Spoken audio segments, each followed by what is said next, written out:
Instagram से current affair पढ़ के बना एचएस। आप कल को सिलेक्ट होंगे, आपके बारे में 10 लोग अच्छा बोलेंगे, 10 लोग गालियां देंगे आपको। अरे नहीं नहीं, इसका तो बनता ही था एचएस।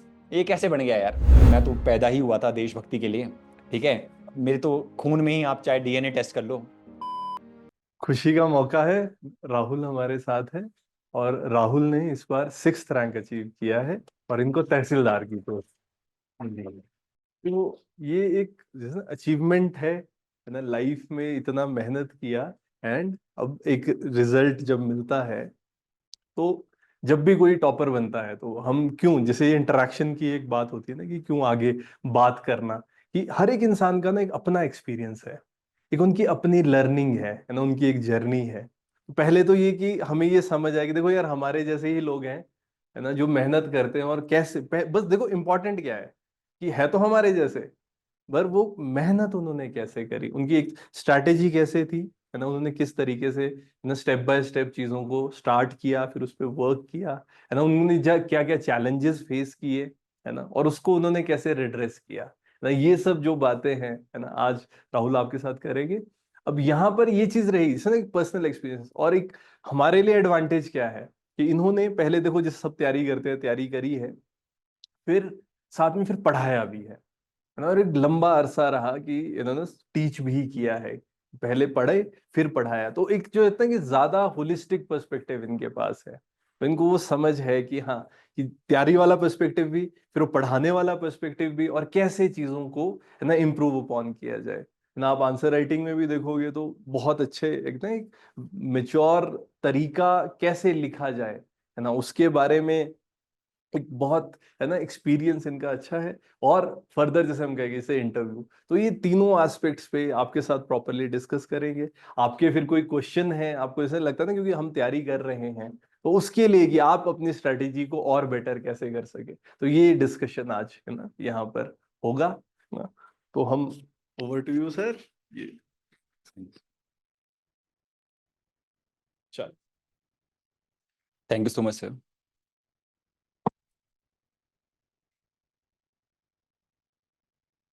सबसे पहले मैं अपने बारे में आपको बता दूं, my name is Rahul Sharma. और मैं एक बहुत ही मिडिल क्लास फैमिली से आता हूं। My father is a farmer and mother is a house wife. Secondly, ये मेरा फोर्थ अटेम्प्ट था और थर्ड मेंस, जिसमें कि अगर मैं आपको बताऊं तो 2022 में मेरा पहला मेंस था। उसमें मेरे 406 मार्क्स थे और उस साल जनरल की कट ऑफ 413 नंबर थे, तो उस साल में मिस हो गया था। लास्ट ईयर मेरे 427 मार्क्स थे, बट मैं हिंदी में फेल हो गया था, ठीक है। तो अदरवाइज लास्ट ईयर भी मेरा इंटरव्यू लग जाता।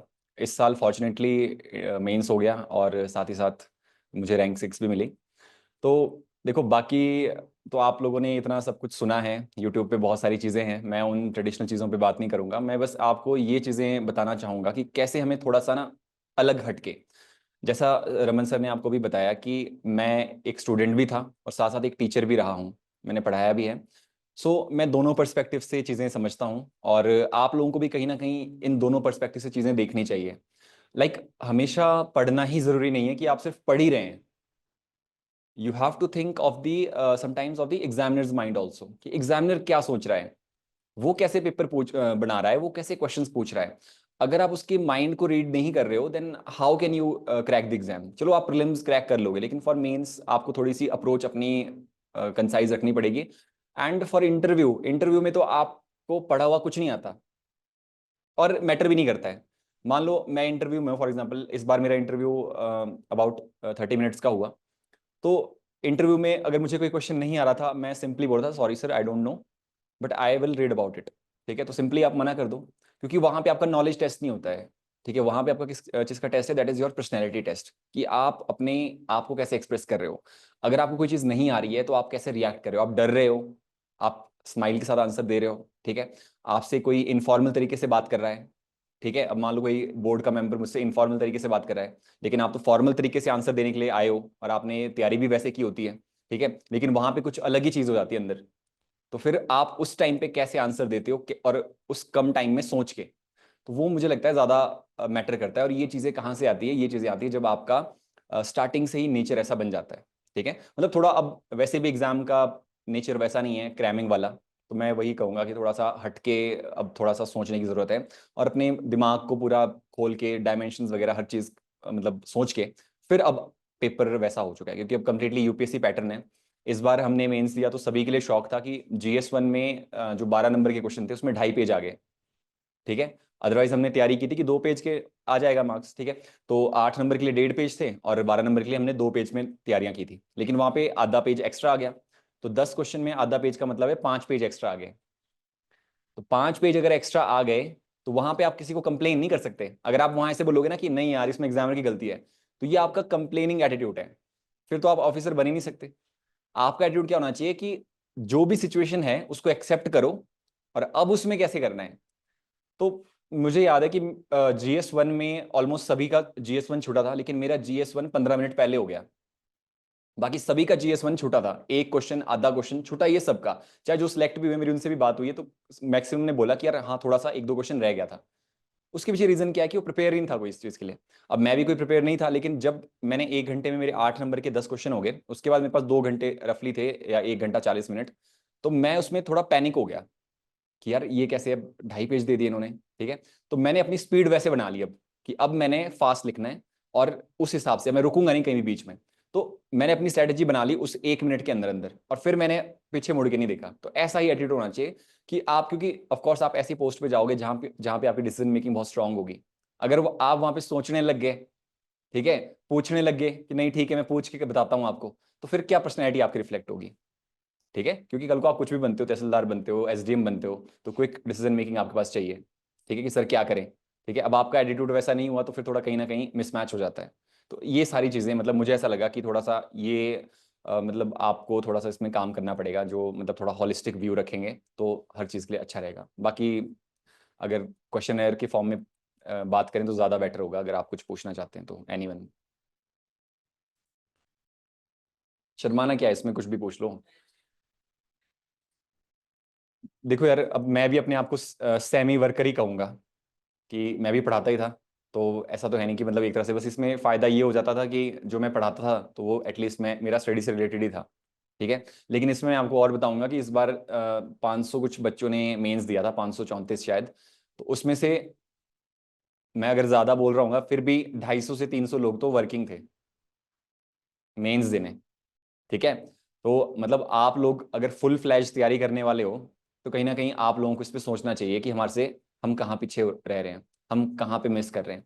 तो टाइम मैनेजमेंट तो मैं यही बोलूंगा कि चलो मैं तो फिर भी टीचिंग फील्ड से था, तो चलो थोड़ा मेरे को ऐसा था कि चलो पढ़ाई ही करवा रहा हूँ मैं, ठीक है, तो थोड़ा एडवांटेज होगा।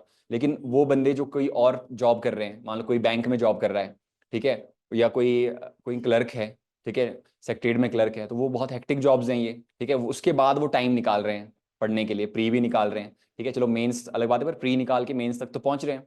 तो कहीं ना कहीं टाइम मैनेजमेंट हमारे हाथ में होता है, ठीक है। मतलब आप देखो, अगर आपके पास पूरा टाइम भी है, और टाइम मैनेजमेंट कैसे, देखो सबसे इंपॉर्टेंट होता है कि आपको ना आइडेंटिफाई करना है सब्जेक्ट्स को, कि मुझे पढ़ना किस सब्जेक्ट को कितने टाइम के अंदर है।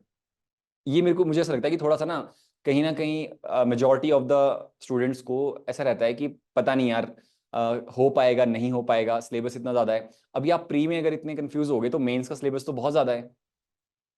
फिर आपको आज GS 1 देना है, कल GS 2 देना है, परसों GS 3 देना है, फिर उसके बाद ऑप्शनल देना है, ठीक है। उसमें तो एक एक दिन का गैप है। तो एक दिन में GS 1 में 11 सब्जेक्ट्स हैं, कैसे रिवाइज करोगे? इतनी बड़ी हिस्ट्री, इतनी बड़े art and culture, world history है उसमें, ज्योग्राफी है, इंडियन सोसाइटी है, कैसे रिवाइज करेंगे? क्योंकि इन द एंड सिलेक्शन तो आपकी मेंस पे होनी है। प्री तो जस्ट क्वालिफाइंग इन नेचर है कि आपको बस अंदर एंटर करवाएगा वो, ठीक है। लेकिन मेंस में आपके पास इतनी ज्यादा डाइवर्सिटी और इतनी, अब तो इतना डेप्थ हो चुका है, तो फिर वहां कैसे करेंगे हम? इसके लिए मैं यही मानता हूं कि आपको ना अपने रिसोर्सेज बहुत ही कम रखने चाहिए, बहुत ही कम। और उसको ना एक बार पूरा का पूरा पढ़ लो, सारा पढ़ लो। जैसे मान लो मैं आपको बताता हूँ, मेरे पास पॉलिटी के ना 80 पेज के नोट्स है, ठीक है। अब मैंने लक्ष्मीकांत नहीं पढ़ी कभी पॉलिटी के लिए, क्योंकि मेरे को पता है यार मैं इतनी रिवाइज नहीं कर पाऊंगा कभी। मेरे पास वो 80 पेज के नोट्स हैं, और उसमें वो यूपीएससी की डिमांड भी फुलफिल कर लेते, तो एचएस तो फिर कुछ भी नहीं है उसके आगे। फिर मैंने ये देखा कि जब मैंने पीवाईक्यू पढ़े कि यार पॉलिटी के तो majority of the questions repeated आते हैं।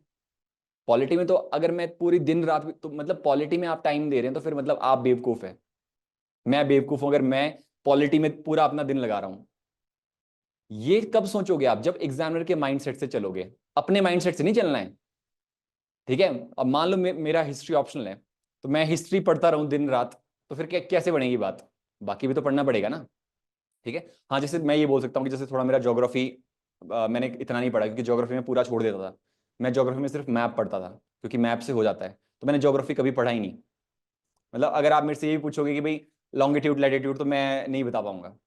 ठीक है, लेकिन व्हाट्स द मैटर, पेपर तो निकल गया ना। देखो, आपको क्या देखना है? आपको ये देखना है ना कि यार मैंने फिलोसफर नहीं बनना है, आपने प्रोफेसर थोड़ी बनना है।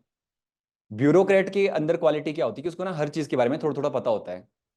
कल को वो फाइनेंस में जाता है, या कल को एजुकेशन में जाता है, कल को रेवेन्यू में जाता है, तो उसको पता होता है हर चीज के बारे में थोड़ा थोड़ा। एजुकेशन के बारे में पता होता है, हर चीज, हेल्थ के बारे में थोड़ा पता होता है। ठीक है, अब आप हेल्थ में कोई सेक्रेटरी लगता है फॉर एग्जाम्पल, तो वो कोई डॉक्टर ही थोड़ी होते हैं हमेशा, या मेडिकल बैकग्राउंड की कंपलसरी थोड़ी है।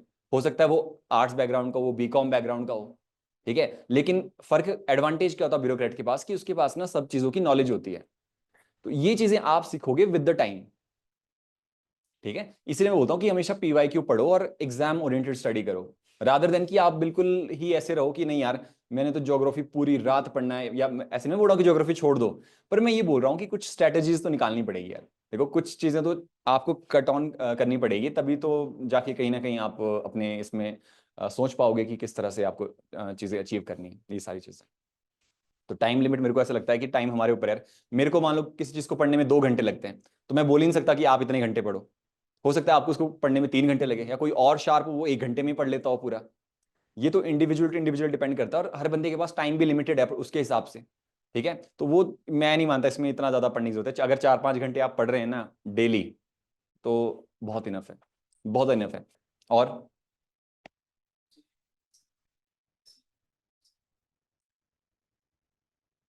आंसर राइटिंग, यार देखो, आंसर राइटिंग सबसे इंपॉर्टेंट मानता हूं मैं, क्योंकि मुझे ऐसा लगा ना, मेरा जब पहला मेंस था ना 2022 में, तो मैं अपने आप को ये मानता हूँ कि थोड़ा गॉड गिफ्टेड है कि मेरे पास में एक तो मेरी राइटिंग अच्छी है। ठीक है, दूसरा, मेरा ना थोड़ा सोचने का तरीका भी अलग है। तो उसी उससे ना मैंने अपना एक स्टाइल डेवलप किया लिखने का। और मेरे को मतलब पता नहीं क्यों इतना कॉन्फिडेंस है कि मैं यूपीएससी का भी अगर एक मेंस लिखूंगा तो वो मेरा आखिरी मेंस होगा। क्यों? क्योंकि आपका जो मेंस लिखने का तरीका है ना, वो इतना डिफाइन अगर है, मतलब अच्छा है ना, तो आपका रुक ही नहीं सकता। पहले अटेम्प्ट में 406 नंबर मेरे थे, उस साल मेरा ऑप्शनल में कम नंबर थे। ठीक है, अदरवाइज हो सकता था उस साल भी मेरा इंटरव्यू हो जाता, जीएस में मेरे मार्क्स अच्छे थे। ठीक है, वो क्यों थे? क्योंकि आपका लिखने का तरीका, कैसे लिखने का तरीका डेवलप करना है अपना।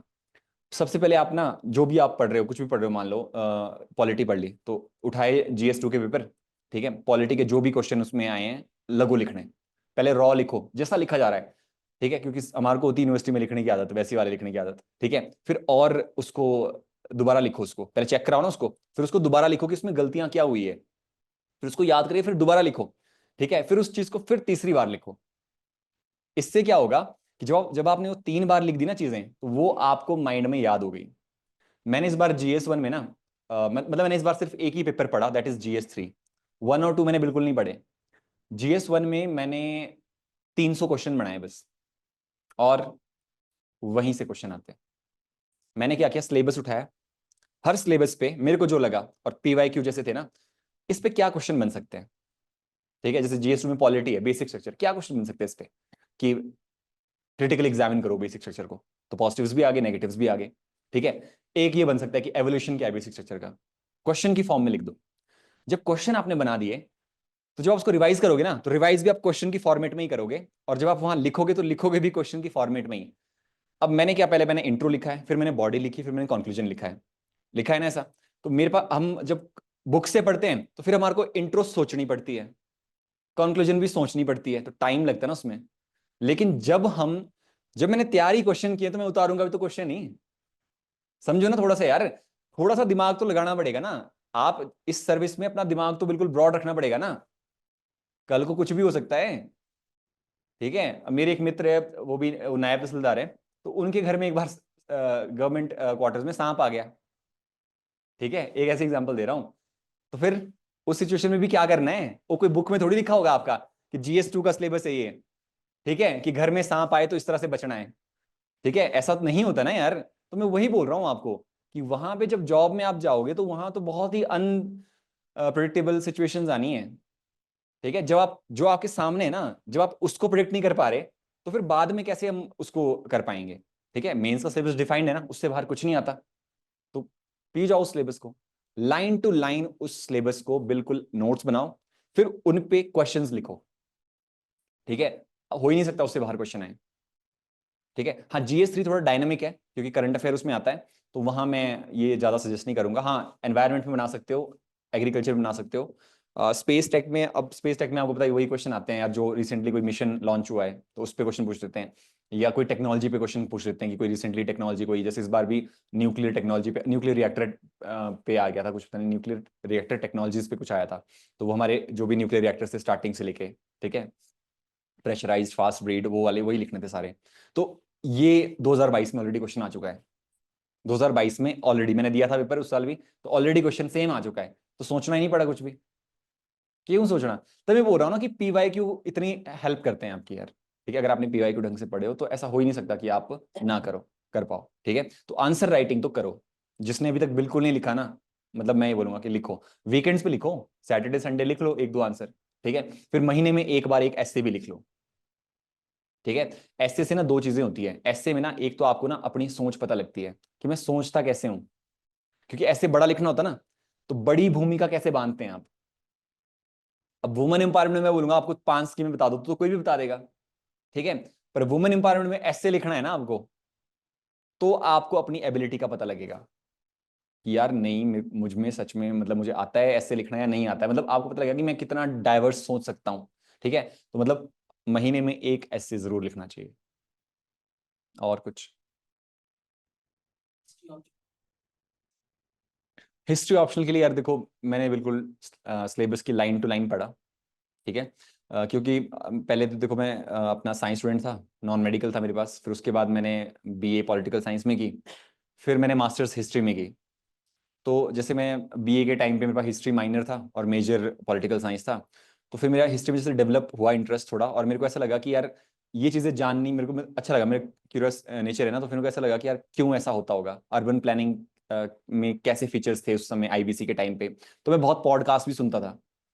ठीक है, तो मैं पॉडकास्ट की चीज़ें भी लिखाता था कई बार ऑप्शनल में, मजाक नहीं कर रहा, मैं सच में बोल रहा हूँ यार। तो वो तो ऑथेंटिक सोर्स है ना, उससे बेटर क्या है आपके पास? कोई हिस्टोरियन का पॉडकास्ट मैंने सुन लिया, ठीक है, और मैं उसका एक अच्छा एग्जांपल दूं आपको। एक है अपने, डॉक्टर थे वो पहले ना, अब वो हिस्टोरियन आर्कियोलॉजिस्ट बन गए, डॉक्टर ओमनेंद्र रत्नू, अगर आपने सुना होगा उनके बारे में ना। वो ना मेवाड़ के राणाओं पे स्टोरीज सुनाते हैं, तो मेरे को बड़ा इंटरेस्ट आता था उसमें, तो मैं सुन लेता था कभी कभी। ठीक है, जैसे कई बार ट्रैवलिंग कर रहे हैं तो लगा लिया कान में ईयरफोन और सुन लिया उनका पॉडकास्ट, या गाड़ी में बैठा हूं तो गाड़ी में चला दिया, पॉडकास्ट चला दिया। ठीक है, तो उससे क्या होता था कि आपने देखा ना 2023 में, लास्ट ईयर, मतलब 24 में तो नहीं, 23 के प्रीलिम्स में ना मेवाड़ के राणाओं का ऑर्डर आया था, जो कि सबके लिए बाउंसर था। यार मेवाड़ के राणाओं का, हमने कितने राणा सुने हैं? एक राणा सांगा और एक राणा प्रताप, इसके अलावा कोई राणा सुना है आपने? राणा कुंभा सुना है? राणा हमीर सुना है? नहीं सुना होता, मतलब वैसे जनरली किसी ने नहीं सुना होता। ठीक है, तो मैंने वो वहां पे उनके पॉडकास्ट सुने थे, तो मेरे लिए वो क्वेश्चन बहुत ईजी हो गया। मुझे पता लग गया ना ऑर्डर क्या था उनका, क्रोनोलॉजिकल ऑर्डर। तो मैं वही बोल रहा हूँ, कई बार यार उसी साल की बात है, उस साल कांतारा मूवी आई थी, कांतारा मूवी भी तो आई थी ना। मतलब ये नहीं है कि बिल्कुल अपने आप को बिल्कुल कट ऑफ रखना है, अब नेचर डाइवर्स है ना थोड़ा, अब वैसा नेचर नहीं रहा। मैं ये बोलता हूँ कि जो आज से 5 साल पहले भी HS जो लोग बने हैं, ठीक है, उनके लिए भी अब पैटर्न बहुत अलग हो चुका है। ठीक है, बहुत अलग हो चुका है। उनके जमाने के पेपर और अब के जमाने के पेपर में जमीन आसमान का फर्क है। ठीक है, तो इसलिए बोलता हूं कि समय के साथ चलना चाहिए, ना कि आपको अपने आप को बिल्कुल आउटडेटेड रखना है। ठीक है, तो कांतारा मूवी में स्टार्टिंग में जब हीरो नहीं आता है, वो बुफेलो रेस जो होती है वो उसको बोलते हैं कंबाला, कंबाला होता है वो ना बेसिकली, जिसमें हीरो की एंट्री होती है। उसी साल 2022 में एनटी में फेस्टिवल मैच करने को आए थे, उसमें कंबाला एक फेस्टिवल था जो कर्नाटक में होता है। ठीक है, तो ऐसे आ जाती चीजें। कोई मतलब मैं ये नहीं बोलता कि यार हर चीज बुक से ही आती है, हमेशा अपने आप को डाइवर्स रखा करो। अब जैसे कल परसों की बात शायद, मैं सेक्रेटरीट के बाहर था, तो वहां मेरे को न्यूज वालों ने पकड़ लिया। ठीक है, मैंने वहाँ किसी ने मुझे पूछा कि सोशल मीडिया पे, तो मैंने ऐसे बोला, मैं क्या, सोशल मीडिया अच्छी चीज़ है अगर मतलब आप यूज़ करो। अब मैं तो बहुत यूज़ करता हूँ सोशल मीडिया। ठीक है, और मैं तो इंस्टाग्राम पे ही होता हूँ हमेशा, तो मैं स्क्रॉल करता रहता हूँ, फिर उसमें कुछ ऐसे मैंने न्यूज़ भी रखी है, मतलब अच्छे चैनल्स को सब्सक्राइब किया है, फॉलो किया है, तो उसमें मैं न्यूज़ देख लेता हूँ कि आज की हेडलाइंस क्या है। मैं अखबार कौन पढ़ेगा, हर बार अखबार पॉसिबल नहीं है पढ़ना, बट अपडेट तो रखना है अपने आप को, तो मैं पढ़ता रहता था। ठीक है, तो बंदे ने हेडलाइन पता क्या डाली कि इंस्टाग्राम से करंट अफेयर पढ़ के बना एचएस। मतलब बंदे ने ये हेडलाइन डाली कि इंस्टाग्राम से करंट अफेयर पढ़। अब उनको तो चलो न्यूज बाइट चाहिए ना, वो तो कुछ भी छाप देंगे, ठीक है। मतलब मैंने कुछ और बोला और पहुंच कुछ और जाती है चीज, ठीक है। बट हमें ये नहीं देखना है, इससे हमें फर्क ही नहीं पड़ता। हमें फर्क पड़ता है कि हमारा पेपर निकलना चाहिए बस, ठीक है। आप कल को सिलेक्ट होंगे, आपके बारे में 10 लोग अच्छा बोलेंगे, 10 लोग गालियां देंगे आपको, अरे नहीं नहीं इसका तो बनता ही था एचएस, ये कैसे बन गया यार, ठीक है। मतलब जब आप हर चीज के हम प्रोज पढ़ते हैं ना, तो कॉन्स भी तो है। आपको अपोज नहीं करेंगे क्या लोग, ठीक है। कौन बंदा चाहेगा कि यार ये मेरे से ऊपर पहुंच जाए, सभी चाहेंगे कि मैं भी यही हूँ संजौली चौक पे, तो ये भी चौक पे ही रहना चाहिए, ठीक है। तो इस तरह की मतलब एटीट्यूड है अब लोगों का ना, तो मैं यही बोलूंगा। और कुछ आपने कुछ पूछना है? नहीं पूछना, आप सर आता है। अच्छा, तो हिस्ट्री ऑप्शनल भाई आपने बिल्कुल लाइन टू लाइन पढ़ना सिलेबस। बाकी मैं ये नहीं बोलता कि आप कोई रेफरेंस बुक्स उठाओ, ठीक है, क्योंकि आप उठाओगे ना तो आप खत्म हो जाओगे। हिस्ट्री बहुत वास्ट है ना। अगर हिस्ट्री मतलब आप पढ़ने लगो ना, तो मैं आपको 10 बुक्स अभी बोल सकता हूँ, बट मैं देखो मैं उलझाने का काम नहीं करता, मैं सीधा बोल लूंगा कि बुक्स मत उठाओ, सीधा सिलेबस है। किसी बुक में मिलता है वो पढ़ो, नहीं तो आपके पास चैट जीपीटी है। ऐसी कोई चीज नहीं जो आपका, कोई आंसर ऐसा नहीं है जिसको चैट जीपीटी बना नहीं सकता। यूज करो ना टेक्नोलॉजी का यार, ठीक है। मेरे से इंटरव्यू में भी क्वेश्चन पूछा। इंटरव्यू में मैंने अपनी वीकनेस लिखी थी ना, डैफ में मैंने वीकनेस लिखी थी कि I M bad at remembering facts, कि मेरे को फैक्ट ज्यादा याद नहीं रहते। ऑफ कोर्स यार ह्यूमन ब्रेन है, भूल जाते हैं ना फैक्ट्स, ठीक है। तो फिर मेरे से इंटरव्यू में पैनल के मेंबर ने क्वेश्चन पूछा कि अगर आपको फैक्ट याद नहीं रहता फिर क्या सर्वेंट सिविल सर्वेंट बनोगे, ठीक है, क्योंकि इंटरव्यू में तो वहीं से क्वेश्चन आ जाएंगे आपके। मैंने बोला सर फैक्ट का मतलब है कि जो आपके पास न्यूमेरिक वैल्यूज हैं, क्योंकि हमारे पास उसके लिए टेक्नोलॉजी है, हम कंप्यूटर में स्टोर करके रख सकते हैं, ठीक है। मैंने ये फैक्ट का जो मतलब है उसका ये मतलब नहीं कि हम मुझे कॉन्वर्जेशन याद नहीं रहती कि हमारे बीच क्या कॉन्वर्जेशन हुई, ठीक है। उसने बोला कि भी फिर तो आप लिखते रहोगे डायरी में हर चीज। मैं कहा ऐसा नहीं है सर, बट फैक्ट्स होते हैं विद द टाइम वो निकल जाते हैं माइंड से, तो उसको हमें स्टोर रखने के लिए हम टेक्नोलॉजी का हेल्प कर सकते हैं, जरूरी नहीं कि हम उसे हमेशा ब्रेन में ही स्टोर करके रखना है, ठीक है। इस तरह से अपने आंसर के लिए भी आपको तैयार रहना पड़ेगा, नहीं तो फिर वही है कि वो तो आपको वहीं ग्रिल कर देते हैं। अच्छा एक शायद ये बहुत छोटा है पर मेरे को ऐसे दिख रहा है, सी सेट। देखो सी सेट बहुत इंपॉर्टेंट है यार प्रीलिम्स के लिए। मेरे ऐसे मित्र भी हैं जो इंजीनियर हैं, जिनकी सिलेक्शन मैथ्स के बेसिस पे होती है, वो भी फेल हुए हैं सी सेट में, ठीक है। हिमाचल के जो जनरल जो पुराने एस्पायरेंट्स हैं ना, वो पढ़ते नहीं थे कभी भी मैथ। मेरे ऐसे भी फ्रेंड्स हैं जो अभी 29-30s में हैं, ठीक है। पेपर 1 में लाते हैं 120-20 25-25 नंबर, सी सेट पास ही नहीं हो रहा 4 सालों से। सही में 21 से टफ हुआ है। 2021 का जो पेपर था ना वो मैंने दिया था, मेरा पहला प्रीलिम्स था। तो उस साल तो चलो मेरे को ये भी पता नहीं था कि संसार चंद कहाँ कर आ जाए, ठीक है। तो उस साल तो कैसे ही होना था पेपर, पर फिर भी उस साल से ना मैंने देखा कि सी सेट बहुत टफ हो गया, मतलब उन्होंने थोड़ा लेवल अपग्रेड कर दिया। अब आ गए ये यूपीएससी पे। अब मुझे तो डर है अगली साल पता नहीं क्या डाल देंगे। 60 क्वेश्चन तो अब डाल ही दिए उन्होंने मैथ्स के। अब अगर आप 40 क्वेश्चन सही भी कर लो ना, ठीक है, 40 क्वेश्चन, तो फिर भी आपका एवरेज बनता नहीं है, ठीक है। 40 क्वेश्चन उसमें फिर 10 क्वेश्चन आपके वैसे ही उसके कम्युनिकेशन के, ठीक है, उसमें आप श्योर हो नहीं सकते कि वो मेरा सही है। तो मैथ्स बहुत इंपॉर्टेंट हो जाता है अब। मैं ये नहीं बोला कि ट्रिग्नोमेट्री पढ़ो, मैं बस इतना ही बोलूंगा कि कुछ ही एक टॉपिक्स पढ़ो, जैसे number system, percentage, ratio proportion, average, और एक वो प्रॉब्लम बेस्ड ऑन एजेस में कुछ स्पीड टाइम एंड डिस्टेंस वाले और टाइम एंड वर्क वाले, बस ये। हाँ एक और है सॉरी, सिंपल इंटरेस्ट और कंपाउंड इंटरेस्ट। बस ये जो 7-8 टॉपिक है ना, ये 8th लेवल के टॉपिक है यार। 8th लेवल के टॉपिक आराम से हो जाते हैं। एक बार की मेहनत है, एक बार जब अच्छे से पढ़ लिया ना फिर क्लियर रहेगा हमेशा, फिर दिक्कत ही नहीं आएगी आपको। आपको ऐसा लगेगा ही नहीं कि यार मेरे को मैथ्स को 10 बार पढ़ने की जरूरत है, क्योंकि वही बात है ना कि यार क्वालिफाई करना है सिर्फ। आपकी पूरे साल की मेहनत खत्म हो जाती है अगर आप सी सेट में फेल हो जाओ प्रीलिम्स में। आपकी पूरे साल की मेहनत खत्म हो जाती है अगर आप इंग्लिश या हिंदी में फेल हो जाओ मेंस में। बहुत बुरा लगता है, ठीक है। पिछली साल जब मेरे मार्क्स आए, ठीक है, लास्ट ईयर तो 411 में ही एसडीएम बन गए थे, ठीक है, तो मेरा टोटल था 427, लेकिन हिंदी में फेल था, तो उस पूरे 427 नंबर का कोई फायदा नहीं था। कोई ये था उसका कुछ नहीं। फिर तो चाहे मैं सबको बोलता रहूं कि मेरे तो 427 थे, ठीक है, लेकिन जब तक आपका सिलेक्शन नहीं है तो कौन सुनेगा आपकी। इसलिए मैं आपको बोल रहा हूं कि आपको ध्यान रखना है कि यार ये जो पास वाले पेपर है ना इसमें ना उड़े, नहीं तो पूरा साल खत्म हो जाता है। ठीक है, अब तो इन्होंने मेंस में हिंदी इतनी टफ कर दी है, ठीक है, कि मतलब इस बार भी मैं यही बोलता हूँ कि देवी देवताओं की शक्तियां हैं जो हिंदी में पास हो गए, नहीं तो इंसान से तो कुछ नहीं होगा अब। ठीक है, तो थोड़ा सा मतलब हिंदी इतनी ये हो गई अब आपके लिए बहुत ही बड़ी आफत बन चुकी है मेंस में। ठीक है, मतलब उनके लिए जो बिल्कुल प्रैक्टिस नहीं करते, जो तो प्रैक्टिस करते हैं उनको तो निकल रहा है पेपर। इस बार मैंने भी तो वही किया ना, वही कहावत है ना कि दूध का जला छाछ भी फूक फूक के पीता है। तो जब मेरे को पता था कि मेरी सिलेक्शन हिंदी की वजह से रुकी, तो मैंने हिंदी ही पढ़ी इस बार। मतलब पूरे महीने तो नहीं, पर लास्ट के शायद मेंस थे 3 से 10 अक्टूबर के बीच में, तो मैंने 27-28 से ना उठाया पेपर, PYQs HS के, और लिखने लग गया अधगत गगरी छलकत जाए, और उनके आंसर भी लिखने लग गया वहीं साथ साथ। हालांकि उन चीजों को मैं याद भी कर सकता था, एक ऑप्शन तो ये भी था, लेकिन मैंने ऐसा नहीं किया, मैंने लिख के किया ताकि मेरे को लिखना भी आए। क्योंकि हिंदी में गलतियां होती है लिखने में, इंग्लिश में नहीं हो सकते आप फेल, क्योंकि इंग्लिश में तो आप पूरा मेंस इंग्लिश में लिख रहे हो, पढ़ पूरा इंग्लिश में रहे हो, इंग्लिश में तो फेल नहीं हो सकते। लेकिन हिंदी हम छोड़ छोड़ देते ना, तो हिंदी में मैंने फिर इस बार लिख लिख के प्रैक्टिस किया। ठीक है, 1-2 ऐसे भी लिखे नारी शक्ति पे, वो मैंने एम्पावरमेंट पे, ठीक है, तो लिखा मैंने 1-2 ऐसे। उससे क्या हुआ कि उससे ना एक्चुअली में मेरी राइटिंग भी डेवलप हो गई, और मेरे को ये भी पता लगा कि जो टफ वर्ड्स है वो लिखते कैसे हैं। कई बार मेरे को यही नहीं आता, अतिशोक्ति कैसे लिखना, पता ही नहीं लगता अतिशोक्ति। पहले तो मतलब ही पता नहीं होता कि अतिशोक्ति का मतलब क्या है, लिखना तो फिर उसके बाद सोचना पड़ता है ना कि कैसे लिखना है उसको। यही चीजें थोड़ा सा ना, तो ये इस बार मैंने हिंदी में काम किया। तो वैसे ही हमेशा अपनी जो कमजोरियां हैं, ऐसा नहीं आप लोगों ने पहले पेपर नहीं दिए होंगे, ठीक है, किसी ने मेंस लिखा है कभी? मेंस तो लिखा ही होना, नहीं लिखा है अभी तक? अच्छा, फ्रेशर्स हैं आप लोग, ठीक है, ओके। तो कभी ऐसा आएगा ना, आप प्रीलिम्स क्वालिफाई करोगे, मेंस लिखोगे, फिर मेंस क्वालिफाई होगा, फिर आप इंटरव्यू पे पहुंचोगे। ठीक है, मैं तो यही चाहूंगा कि जिस साल भी आपका इंटरव्यू हो उस साल ही सिलेक्शन हो जाए। बट उनका भी सोचो जिनका सिलेक्शन नहीं होता। ठीक है, हमारे साथ कुछ लोग ऐसे भी थे जिनका सिलेक्शन नहीं हो पाया। ठीक है, ऐसा नहीं कि दावेदारी तो वो भी उतनी रखते थे, बट वही है ना कि वो चीजें हमारे हाथ में ही नहीं है। तो वहां पे कहीं ना कहीं आपकी मेंस की परफॉर्मेंस मैटर करती है। अगर आपके मेंस में मार्क्स अच्छे नहीं है तो आप बाहर ही हैं लिस्ट से फिर। अगर आपके मेंस में मार्क्स अच्छे हैं then somewhere you can manage.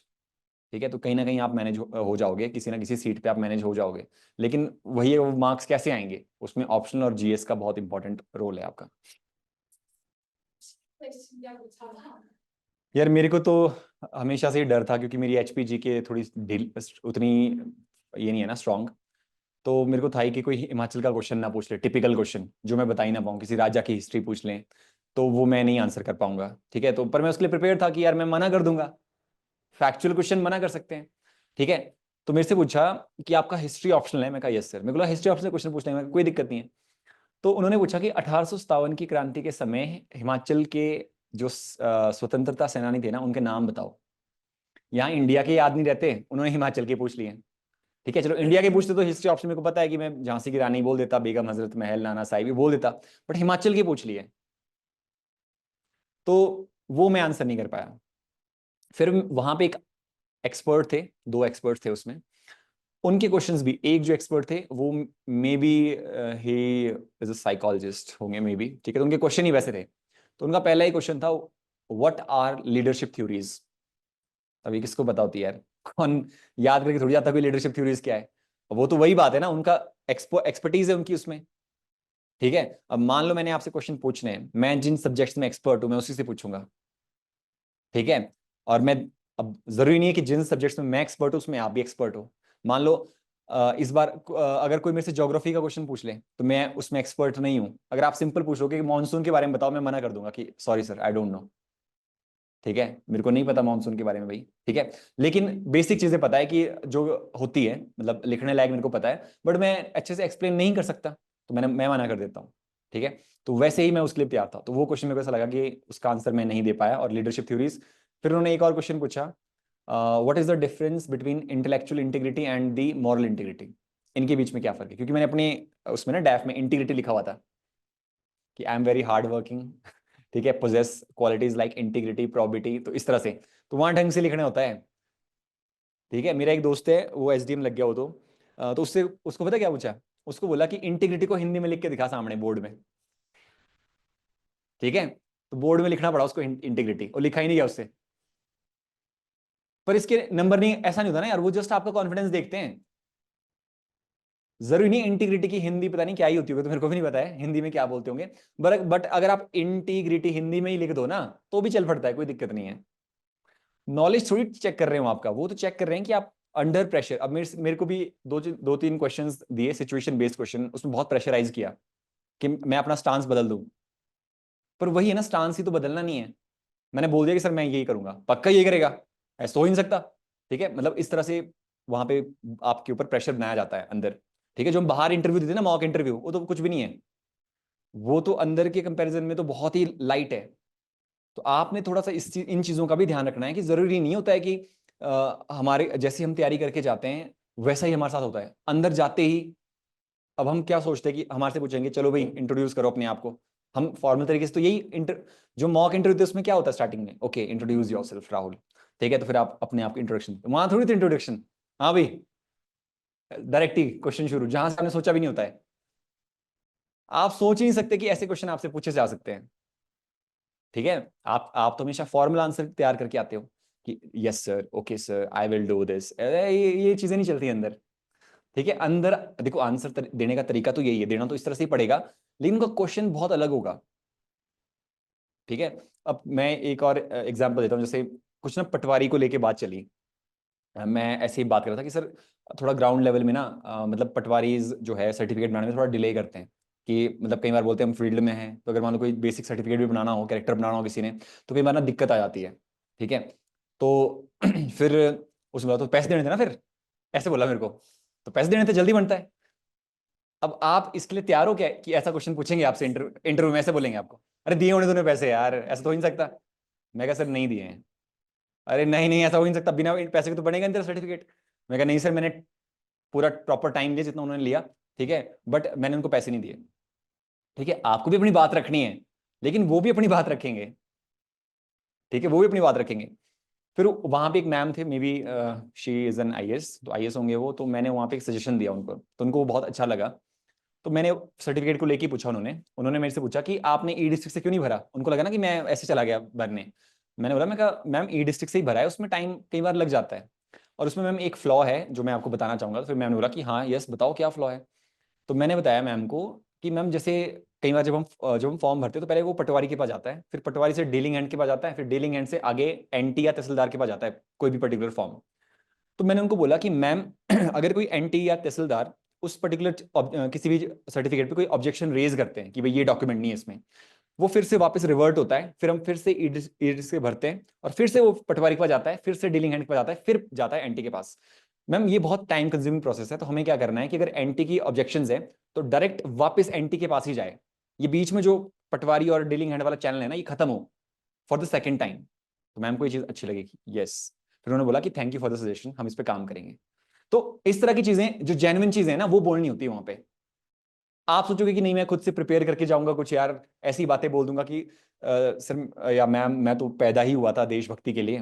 ठीक है, मेरे तो खून में ही आप चाहे डीएनए टेस्ट कर लो, ठीक है, सर्विस ही लिखा है कि पब्लिक सर्वेंट ही बनना था मैंने तो। ठीक है, मतलब ऐसी जो लाइन होती है ना, ये सिर्फ मूवीज में ही अच्छी लगती है, रियल लाइफ में नहीं होती ये चीजें यार। रियल लाइफ में आप फेक बन ही नहीं सकते, 1 घंटे में फेक बन जाओगे वहां पे।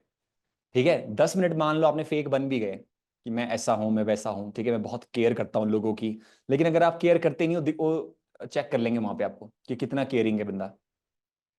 ठीक है, तो इसलिए मैं बोलता हूँ कि थोड़ा सा ना अपने आप को अपडेट रखा करो, और ग्राउंड लेवल पे क्या प्रॉब्लम्स होती हैं उनके बारे में भी देखा करो। ठीक है, जैसे आप लोग भी कभी सर्टिफिकेट बनाते हो कोई भी, तो खुद बनाया करो, पता लगता है चीज़ों का कि कैसे बनते हैं, प्रॉब्लम्स कहाँ आती है। ठीक है, ताकि कल को कभी कहीं इंटरव्यू में जाओ तो उसमें एड्रेस कर पाओ। अब जैसे मैंने तो मेरा अपना एनजीओ भी था, मैंने 2019 में अपना एनजीओ भी बनाया था सेकेंड ईयर में। तो मैम ने मेरे से पूछा कि अभी भी चल रहा है एनजीओ, मैं कहा यस मैम अभी भी चल रहा है। तो पूछा कि क्या एक्टिविटीज़ करते हैं उसमें, तो फिर मैंने एक्टिविटीज़ बता दी कि हम छोटी छोटी एक्टिविटीज़ करते हैं। फिर किसी ने एक मेंबर ने ये भी पूछा कि अच्छा एनजीओ चलाते हैं आप। मैं कहा, अच्छा एनजीओ तो चलाने में तो बहुत पैसा लगता है, ठीक है, और आपकी प्रोफाइल, आपके फादर तो फार्मर है, तो कैसे फंड्स मैनेज करते हैं आप। ठीक है, तो मैंने बोला, मैं कहा सर हम सारे स्टूडेंट्स ही थे जिन्होंने एनजीओ स्टार्ट किया था, तो जितनी हमारी पॉकेट अलाउ करती थी, और मैं जैसे पढ़ाता भी था तो थोड़ा बहुत मैं वहाँ से भी कंट्रीब्यूट कर लेता था, और हमको ऐसे मेजर इवेंट्स नहीं कराते थे, छोटे मोटे इवेंट्स जितनी हमारी पॉकेट अलाउ करती है। ठीक है, जैसे क्लीननेस ड्राइव करा दी हमने यहाँ पे ऊपर अपना जाखू रोड में सफाई अभियान भी करवाया था। ठीक है। फिर हमने बटागुफर में ट्री प्लांटेशन भी की थी, तो उसमें ज़्यादा कॉस्ट थोड़ी लगती है यार। हमारे फ्रेंड थे एक रेंजर, उन्होंने हमारे को पौधे प्रोवाइड करवा दिए थे। ठीक है, तो इस तरह से मतलब कॉस्ट इफेक्टिव तरीके से हम छोटे छोटे इवेंट्स करते थे। ठीक है, हमने कोई ऐसा थोड़ी कि हमने बहुत बड़ा इवेंट कराया गेटी थिएटर में, ठीक है, कि पूरे हिमाचल को में तहलका मच गया। ठीक है, ऐसा तो नहीं है यार। वही है ना, आपने अपनी बात बोली कि इंटरव्यूअर को भी सेटिस्फेक्शन हो जाए कि अच्छा हाँ ठीक है, कि इवेंट जरूरी नहीं हमेशा बड़े ही होते, छोटे भी होते हैं। ठीक है, तो क्वेश्चन आपसे कहीं से भी रेज हो सकते हैं, पर क्वेश्चन जनरली रेज होते हैं आपकी पर्सनैलिटी से ही, या तो जो आपने लिखा हो वहां से, या आप जो बोल जाते हैं, कुछ एक्स्ट्रा बोल जाते हैं ना। कई बार कईयों को ना एक्स्ट्रा बोलने की आदत होती है। अपनी इंट्रोडक्शन, मान लो किसी ने इंट्रोडक्शन पूछी, कोई जबरदस्ती बोलते हैं अपनी इंट्रोडक्शन में कि मैं हमेशा से ही ये रहा हूँ, इतना मुझे एक बहुत अच्छा लीडर रहा हूँ। ठीक है, और टीम बिल्डिंग मेरा शुरू से ही पेशा रहा है। ठीक है, तो ऐसी ऐसी चीजें बोल जाते हैं, तो वहां से वो पकड़ लेते हैं आपको। फिर बोलते हैं अच्छा बताओ फिर कहाँ की टीम बिल्डिंग। ठीक है, तो वहीं से शुरू हो जाती है आपकी इंटरव्यू। ये है इंटरव्यू का। तो यार मतलब मैं ये बोलूंगा कि मेरा इंटरव्यू पहला एक्सपीरियंस था, फर्स्ट इंटरव्यू था मेरा, और मेरे को बहुत अच्छा लगा। पहला ये इंटरव्यू मेरा बहुत ही अच्छा रहा। और मैं ये भी बोलूंगा कि बाकियों के कंपैरिजन में बहुत कम भी रहा। जहां पे बाकियों का लगभग मैं एवरेज लेके चलूँ 45 से 50 मिनट रहा, वहां मेरा 30 मिनट्स में खत्म हो गया इंटरव्यू। तो मे बी उन्होंने इसलिए भी जल्दी खत्म हो गया क्योंकि हमारी कॉन्वर्सेशन बहुत ईजी रही। ठीक है, मैंने उनको ज्यादा बातें बोली ही नहीं, मैंने कम ही बातें बोली। ठीक है, अगर ज्यादा बोलूंगा तो ज्यादा लंबा इंटरव्यू चलेगा, कम बात करेंगे तो कम इंटरव्यू चलेगा। ठीक है, मतलब टू द पॉइंट बात करनी होती है ना इंटरव्यू में यार। आप ऐसा नहीं कि भाई आपने फिलोसफियां झाड़ दी वहां पे। ठीक है, ये चीजें तो इंटरव्यू में वो मानता हूँ कि इंटरव्यू तो सेल्फ आपकी पर्सनैलिटी है, जैसी आपकी पर्सनैलिटी है, और वो कभी नहीं छुपेगी। इसलिए अभी से ना थोड़ा हेल्पिंग नेचर होना चाहिए इंसान का। हम क्या करते हैं, कोई हमारे से पेन भी मांगता है ना, तो हम उसके लिए भी मना करते हैं कई बार। यार एक ही पेन है मेरे पास, मरने दे। या दो ही पेन लाए थे किसी ने, नहीं नहीं अगर चलते चलते मेरा रुक गया। क्यों रुकेगा चलते चलते आपका? पहले ही सोच लेना कि चलते चलते मेरा रुक जाएगा। तो ये हमारा नेचर दिखाता है ना कई बार। ठीक है, हमारा क्या होता है कि कई बार ऐसे भी होता है कि चल ले ले यार पेन, कोई दिक्कत नहीं है। ठीक है, हम कर लेंगे कहीं से भी, और नहीं भी उतार दिया तो घर में उतार लेंगे। ठीक है, पर वही है ना कि ऐसा नेचर होना चाहिए, या आपकी पर्सनैलिटी में होना चाहिए, तभी तो एक अच्छे सिविल सर्वेंट के रूप में आप कल को जाने जाओगे। ये सारी चीज।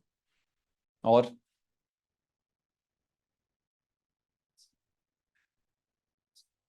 हाँ यार, करंट अफेयर देखो ऐसा है ना, करंट अफेयर पे एक तो ना बहुत ज्यादा टाइम नहीं लगाना। मेंस के लिए तो चलो करंट अफेयर ना इजी होता है पढ़ना, पर प्रीलिम्स के लिए ज्यादा टफ होता है। क्यों मेंस के लिए इजी क्यों है? क्योंकि मेंस में ना जो हमें करंट अफेयर डालना है ना, एज एन एग्जाम्पल, तो वो हम पे डिपेंड करता है। GS 3 में करंट अफेयर आता है, 1 और 2 में ज्यादा करंट अफेयर आता भी नहीं है। ठीक है, 3 में करंट अफेयर आता है, उसमें आपको पता है कि स्पेस मिशन कौन कौन से रिसेंटली लॉन्च हुए हैं। इसरो की साइट पे जाओ, सारे देख लो। ठीक है, इसरो की साइट में ही प्रॉपर लिखा होता है इसके पेलोड्स ये हैं, रोवर ये हैं, वहीं से चक्को स्टेटमेंट्स। एस सोमनाथ ने कुछ बोला है। ठीक है, अब जैसे नए, अब तो शायद नारायणन समथिंग बन रहे हैं, नए इसरो चीफ बन रहे हैं, तो कोई इसरो चीफ की कोई स्टेटमेंट है वो याद रखो, उसको लिखो, कोट करो। उस प्रोजेक्ट का डायरेक्टर कौन है, कोई फीमेल है तो ज्यादा बेटर है। ठीक है, तो आपको कहीं फीमेल पे कोई ऐसे लिखोगे तो वहां कोट करने को आ जाएगी। ठीक है, कि फीमेल डायरेक्टर देखो भाई, गगनयान मिशन में कोई XYZ फीमेल डायरेक्टर है फॉर एग्जांपल। ठीक है, तो आप बोलोगे देखो हम वुमेन्स देखो not only in the field of education but space में भी आगे बढ़ रही है। ठीक है, तो इस तरह से ये सारी चीजें, तो वो आप लिख सकते हो। प्रीलिम्स के लिए करंट अफेयर पढ़ो किसी मैगजीन से, या कुछ भी। जैसे मैं क्या करता था, स्टडी IQ के आते हैं 300 MCQs महीने के, बस वो पढ़ लिए। आया ठीक है, नहीं आया तो कोई दिक्कत नहीं है, डरना नहीं है ना। डरना क्या है? ठीक है, नहीं आया तो क्या फांसी थोड़ी होती है? फांसी तो नहीं होती ना कि करंट अफेयर के क्वेश्चन नहीं किए इस बंदे ने, लटका दो उसको। GS तो स्ट्रांग रखो ना अपना, GS स्ट्रांग रखो, GS के दम पे भी तो पेपर निकालते हैं बंदे। इस बार इंटरव्यू में जिस दिन मेरा इंटरव्यू था 5 तारीख को, उस दिन ना 2 कैंडिडेट और भी थे। One was from UP and other was from Haryana, Haryana से दूसरे। तो बीइंग अ नॉन हिमाचली, उन लोगों ने मेंस क्लियर कर दिया। मैंने ऐसे ही पूछा, मैं कहा क्या बोलते हैं, ऐसे इंटरेक्शन की यूपी वाले साथ, बंदा बोलता भाई जी CM कौन है हिमाचल का? मेरे को बोलता CM कौन है हिमाचल का? मैं हैरान ही हो गया। मैं कहा आपने पेपर कैसे निकाला? मैंने पूछा ऐसे, मैं कहा पेपर कैसे निकाला आपने? मैं कहा हिमाचल नहीं पढ़ी आपने? वो नहीं यार, किसके पास टाइम था हिमाचल पढ़ने का। मैं ऐसे ही आ गया, मैं उठ के। मैं कहा शिमला घूम लेंगे इसी बहाने। तो मैंने प्री देने तो मैं ऐसे ही आ गया कि शिमला घूम लेंगे इसी बहाने प्री देने। वो प्री निकल गया। ठीक है, फिर आपके पास मेंस था, तो बंदे का मैथ्स ऑप्शनल था नो डाउट, तो ऑफकोर्स मेंस में मार्क्स पहुंच गए होंगे ऊपर। पर बंदे ने UPSC के भी लिखे हैं मेंस, तो ज्यादा प्रॉब्लम आती नहीं है उनको जिन्होंने पहले मेंस लिखे हो। तो बोला कि ठीक है आ गए यार उठ के। फिर हिमाचल, तो मैं कहा हिमाचल नहीं पढ़ा आपने? मैं हिमाचल आया ही कहाँ था, मैं कहा थोड़ा थोड़ा आया था, वो तो कर लिया हमने। मैं कहा अच्छा, जो नहीं आया वो मैंने छोड़ दिया। मैं कहा ठीक है सर, बहुत बढ़िया। ठीक है, तो मतलब ऐसा एटीट्यूड था बंदे का। सिलेक्शन तो नहीं हुई, बट एटीट्यूड मेरे को बहुत बेस्ट लगा बंदे का, क्योंकि मेरा एटीट्यूड भी वैसा ही है। यार जो नहीं आता तो क्या दिक्कत है उसमें? अगर कोई क्वेश्चन ऐसा आ भी गया ना कि नहीं आता, तो दिक्कत क्या है ये बोलो आप। आपको अपनी कमियां पता लगी ना, इससे बेस्ट और क्या हो सकता है? कि आपको अपनी कमी पता लगी, आप बस उस पर काम करो कि यार मैंने ये क्वेश्चन नहीं पढ़ा। हाँ, बीइंग अ हिमाचली हम नहीं ये चीज कर सकते, हम ये पंगे नहीं ले सकते कि हिमाचल पढ़ के, बिना हिमाचल पढ़ के जाएंगे। उसका ऑप्शनल एक मैथ्स है ना यार, वो वहां कवर कर लेगा। ठीक है, अगर हमारे ऑप्शनल आर्ट्स के तो हम कवर नहीं कर सकते। जैसे इस बार जो रैंक 2 है, मेरे फ्रेंड है वो भी, मोहित सिंह, तो उनका फिजिक्स ऑप्शनल है। तो बोले थे बोले भाई 200 में से 200 भी आ सकते हैं मेरे। मैं कहा यार डर रहा हूं मैं तुम्हारे को। ठीक है, तो पेपर इतने बढ़िया हुए हैं, नंबर ही नहीं कर सकते उसमें, कैसे काटोगे आप? अब मेरा हिस्ट्री है, मैं बहुत बढ़िया भी लिखूंगा 10 में से, तो एग्जामिनर 6 देगा तो मैं कुछ बोल नहीं पाऊंगा। पर मेरा मैथ या फिजिक्स है, मैंने पूरा थ्योरम सॉल्व किया है, तो कैसे काटेगा वो नंबर? आप ये बोलो, काट ही नहीं सकता बंदा नंबर। ठीक है, तो ऑफकोर्स कहीं ना कहीं यहाँ पे थोड़े मार्क्स ऊपर आ जाते हैं उनके, तो उस वजह से अच्छी सीट उनको मिल जाती है। बट हमें ये भी ध्यान रखना है कि तभी तो जो हम आर्ट्स वाले होते हैं, हमारे को जीएस पे ज्यादा फोकस करना पड़ता है, कि अगर हमारे जीएस में नंबर अच्छे आ जाएं तो कहीं ना कहीं हम ऑप्शनल के साथ फिर मैच कर पाते हैं कि हम सिलेक्ट हो जाएं। ठीक है, तो ये चीज़ें थोड़ा सा मेरे को ऐसा लगता है कि आप लोगों को ध्यान देनी है। ठीक है, करंट अफेयर बिल्कुल एक या दो सोर्स, इससे ज़्यादा नहीं, मल्टीपल सोर्सेज पे मत जाया करो। ठीक है, क्योंकि इन दी एंड पता क्या होता है, फिर वो कवर ही नहीं हो पाता, और लास्ट में आपको याद ही नहीं रहता कि मैंने पढ़ा क्या था। ठीक है, जीएस ऐसा है कि जीएस हमेशा पढ़ा हुआ आएगा, प्रेसिडेंट पे क्वेश्चन आएगा तो प्रेसिडेंट पे आएगा ही आएगा, आप कर पाओगे। ठीक है, हिस्ट्री में जैसे कोई इवेंट्स आते हैं क्रोनोलॉजिकल ऑर्डर में, कि बताओ भी आर्य समाज कब बना, ठीक है, ईस्ट इंडिया एसोसिएशन कब बनी, तो इनको ईयर वाइज लगाओ क्रोनोलॉजिकल ऑर्डर में, तो वो आपके स्टैटिक नोट्स में है, तो आप वहां से कर लोगे इजीली। ठीक है, वहां पे दिक्कत नहीं आती कुछ भी।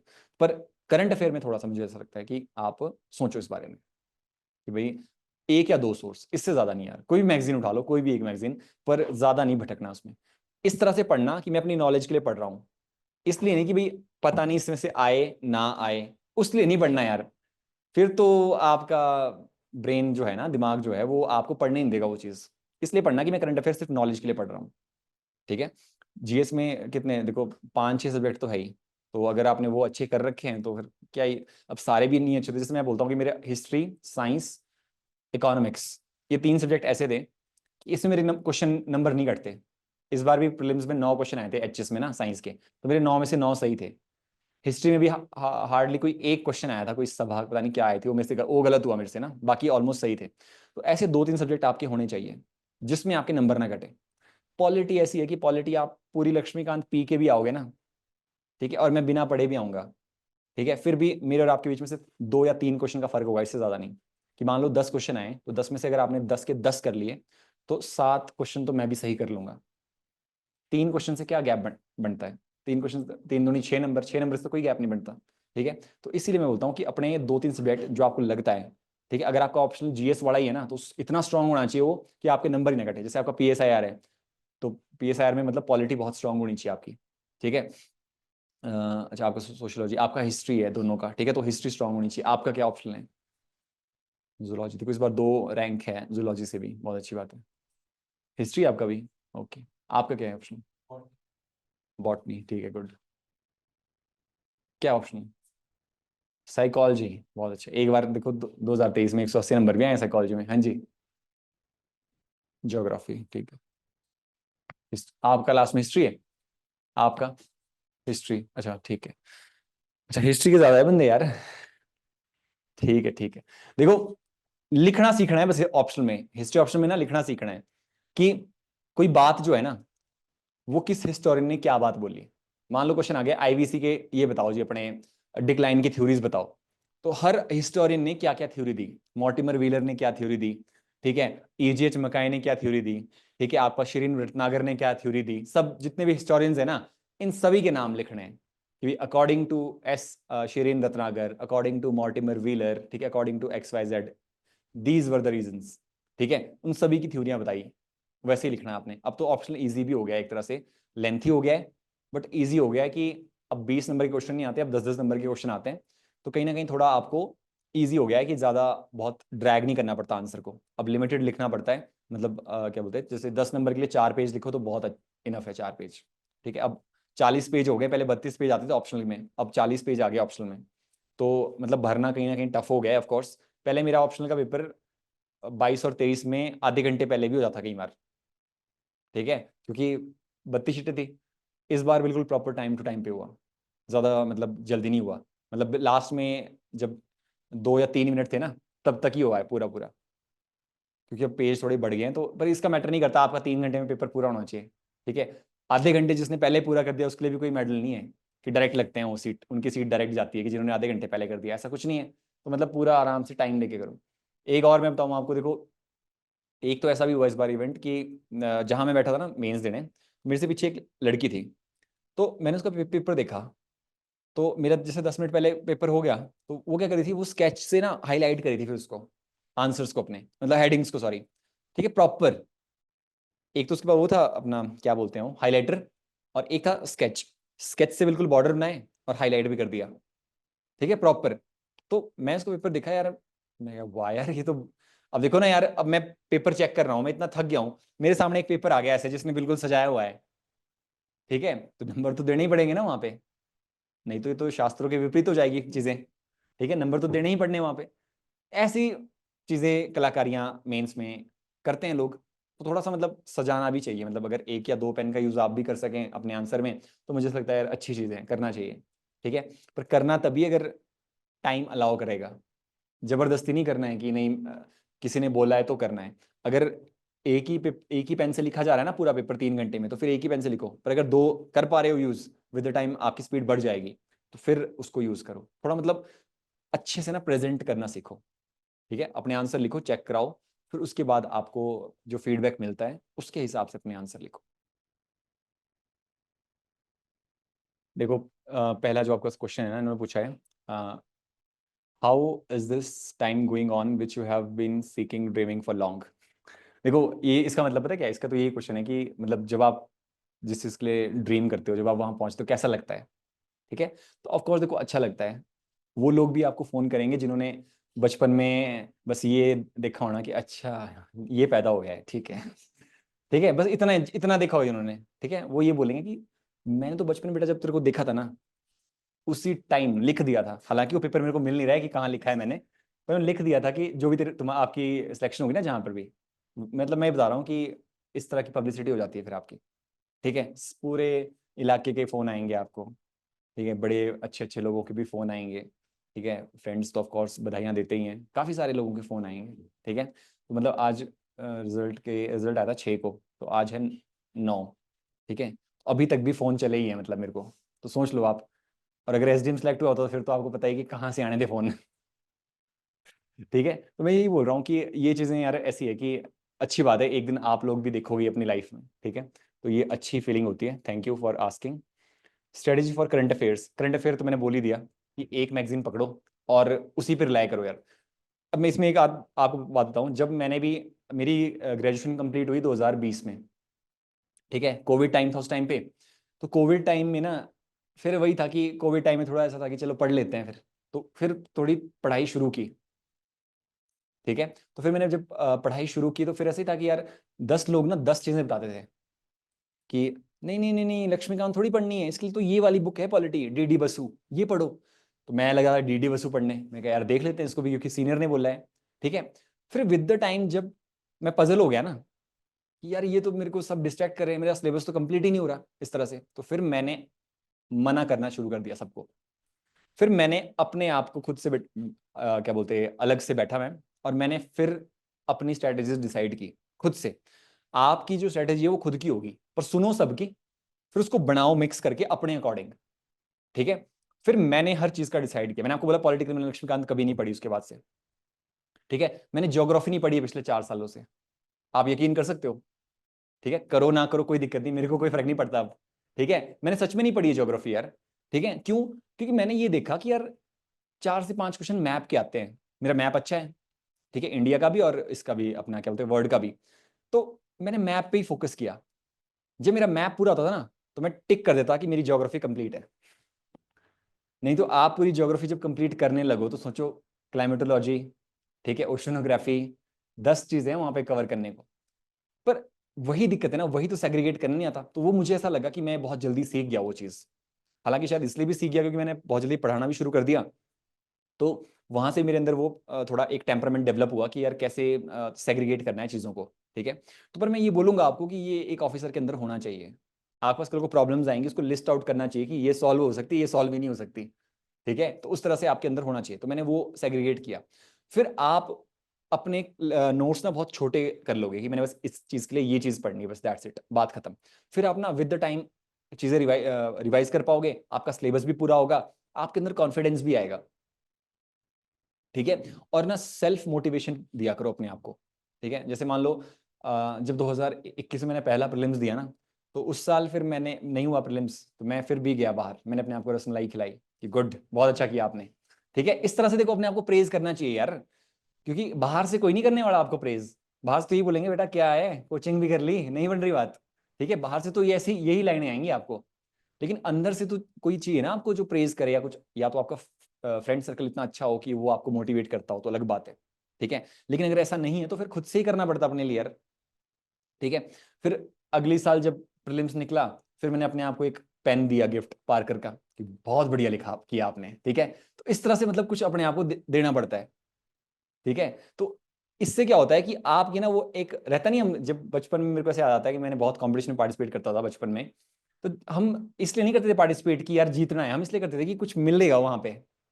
अगर आप इसे सोचो ना, मतलब मैं तो एज अ किड सोच रहा हूँ कि जैसे मैं पेंटिंग में बार सेकंड आया, तो मेरे को ना उस टाइम ना 200 रुपये मिले, 200 रुपीज। तो मैं इसलिए नहीं कर रहा था कि मैंने पेंटिंग बनानी है या मैंने अपना नाम लाना है पेंटिंग में, मैं इसलिए कर रहा था कि मेरे को 200 रुपये चाहिए थे, ताकि उससे मैं एक हफ्ते पार्टी कर सकूं दोस्तों के साथ। ये था मेरा प्लान, ठीक है। तो वही मैं बोल रहा हूँ कि ये जो हमारे को अवार्ड वाली जो आदत है ना, ये हमारे को ना मोटिवेटेड रखती है। फिर उसके बाद में फिर से हर कंपटीशन में पार्टिसिपेट करने के लिए मोटिवेटेड रहता था। नहीं तो बच्चे शाय करते ना कि नहीं यार मैं नहीं जाऊंगा, फेल भी होते हैं। फेल तो मैंने सोचा ही नहीं कभी कि फेल नहीं होते, मिलता ही मिलता है, कुछ ना कुछ तो मिलता ही है। अगर दोस्तों नहीं मिला तो 50 तो मिल ही जाएगा, थर्ड प्राइज तो मिल ही जाएगा, ठीक है। तो वो तो मैंने सोचा ही नहीं कभी कि चौथा भी, फोर्थ रैंक भी आती है, ठीक है। तो भगवान की दया से कभी आई भी नहीं। तो मैं वही बोल रहा हूँ आपको कि इस तरह की आपको एटीट्यूड रखना है अपना, ठीक है, सेग्रीगेट बिल्कुल रखना है। सर सी सेट को आपने कैसे प्रिपेयर किया? सी सेट यार देखो, फिर वही था कि जैसे मैं पढ़ाता था ना, तो मैथ्स में पढ़ाता था, तो थोड़ा सा मेरे को ऐसा लगता कि कहीं वहां से एडवांटेज भी रहता है ये मैथ्स का, ठीक है। और चलो फिर मैं वो भी था कि जैसे मेरा नॉन मेडिकल बैकग्राउंड था प्लस 2 के बाद, तो उसके बाद से मैंने कभी मैथ्स छोड़ा ही नहीं, ठीक है। तो मैथ मैंने हमेशा क्या बोलते हैं अपना साथ में साइड बाय साइड रखा। तो तभी मैं बोलता हूँ कि थोड़ा मैथ पे आप लोग ध्यान दो, ठीक है, मैथ तो पढ़ना ही पढ़ना है। when we write when we write essay we get divergent in many dimensions, how do we compile our essay? देखो, इन्होंने ये कह रहे हैं कि जब हम ऐसे लिखते हैं ना, तो हमारे माइंड में बहुत सारी डायमेंशंस आती हैं, तो उसको कैसे कंपाइल किया जाए एक जगह पे, ठीक है। अब जैसे मैं आपको एग्जांपल बताऊं कि आप वुमेन एम्पावरमेंट पे लिख रहे हो फॉर एग्जांपल, ठीक है। तो उसमें क्या है कि आप सबसे पहले देखो कि आपने शुरू कैसे करना है, ठीक है। तो मेजोरिटी में या तो कोई आपने कोट यूज करना है, वहां से शुरू करो। या मेरी एक फ्रेंड है, वो संस्कृत के श्लोक से शुरू करते हैं, यत्र नारियंती पूज्यते तत्र रमन्ति देवता, ये लिख सकते हैं आप स्टार्टिंग में, ठीक है। तो फिर आप उसके नीचे उसका इंग्लिश वर्जन लिखो, फिर वहां से शुरू करो कि दिस सिग्निफाइज डैश डैश, फिर आगे शुरू हो जाओ, अपना ऐसे कर लो। तो ऐसे लिख लो, या कोई कोट से शुरू कर लो, ठीक है। या थोड़ा सा कोई हिस्टोरिकल बैकग्राउंड शुरू कर लो। जैसे इस साल मेरे को याद ही नहीं मैंने कौन से ऐसे लिखे हैं, पर लास्ट ईयर के 23 के मेरे को याद है। 23 में ना एक पेपर 1 जो पहले पार्ट था, उसमें था पर्सनैलिटी डेवलपमेंट में कुछ ऐसे। तो उसमें मैंने स्टार्टिंग की थी, the worship of Shiva is worship of जीवा, जो बोला था स्वामी विवेकानंद ने, ठीक है, उससे। तो फिर मैंने वहां से शुरू कर दी कि वहां से दिखती कि हमारी पर्सनैलिटी कैसे डेवलप हो रही है, वो सारी चीजें। फिर दूसरा था ऑनलाइन बैंकिंग। तो ऑनलाइन बैंकिंग के प्रोज एंड कॉन्स बताने थे। तो मैंने बैंकिंग की शुरुआत की कि बैंकिंग कैसे शुरू हुई। तो मैंने लिखा कि फिर मैंने शुरू की वैदिक एज से, कि वैदिक एज से जो मर्चेंट गिल्ड्स थे, श्रेणीज वगैरह वो बनती थी, तो वहां से हमारी बैंकिंग इवॉल्व हुई, ठीक है। फिर with the time medieval time में भी हमने देखा कि मर्चेंट गिल्ड्स ऑर्गेनाइज हुई। फिर हम देखते हैं कि एग्रीकल्चर लोन्स प्रोवाइड किए गए, तो वहां से हमारा एक बैंकिंग सिस्टम शुरू हुआ। फिर मॉडर्न टाइम्स में इस तरह से, तो मतलब या तो हिस्टोरिकल बैकग्राउंड से शुरू कर लो, बैकग्राउंड पकड़ के, या फिर किसी कोर्ट से पकड़ के शुरू कर लो, बस वो कनेक्ट रहना चाहिए आपस में, ठीक है। तो ये थोड़ा सा ये आप इस तरह से लिख सकते हैं। फिर डायमेंशन क्या क्या डायमेंशन डालनी है, पॉलिटिकल, कि पॉलिटिकली वुमेन्स कहाँ स्टैंड करती है, क्या चैलेंजेस है पॉलिटिकल, इकोनॉमिक, सोशल, ठीक है, लीगल, और आपका और क्या हो सकता है, टेक्नोलॉजिकल, कि टेक्नोलॉजी में पीछे हैं, जैसे उसमें एग्जांपल डाल दो जो स्टेम स्कीम्स हैं, ठीक है, वुमेन्स के लिए, ठीक है, साइंस और क्या बोलते हैं आपका, किसमें, मैथ्स में, इंजीनियरिंग में, ठीक है, तो इसमें ये सारी चीज़ें डाल सकते हो आप। इसमें हमारा जो वुमेन्स का रेशियो वो कम है। हेल्थ वाइज देख लो, 30% वुमेन्स एनीमिक है, ठीक है, सर्वाइकल कैंसर, इससे बहुत ज़्यादा वुमेन्स क्या बोलते हैं मर रही हैं इंडिया में। रेशो ये डाल दो, क्या बोलते हैं, डाटा डाल दो, एनएफएससी का डाटा है इतना, ठीक है, वो चीज़ें डाल दो। तो इस तरह से कहीं ना कहीं डायमेंशन अपनी खोलो। तो अब डायमेंशन इसमें क्या क्या बनेगी, सबसे पहले बनेंगे चैलेंजेस, ये वुमेन एम्पावरमेंट में चैलेंजेस क्या है, ठीक है। फिर बनेगा गवर्नमेंट के एफर्ट्स, कि गवर्नमेंट के क्या एफर्ट्स हैं, ठीक है।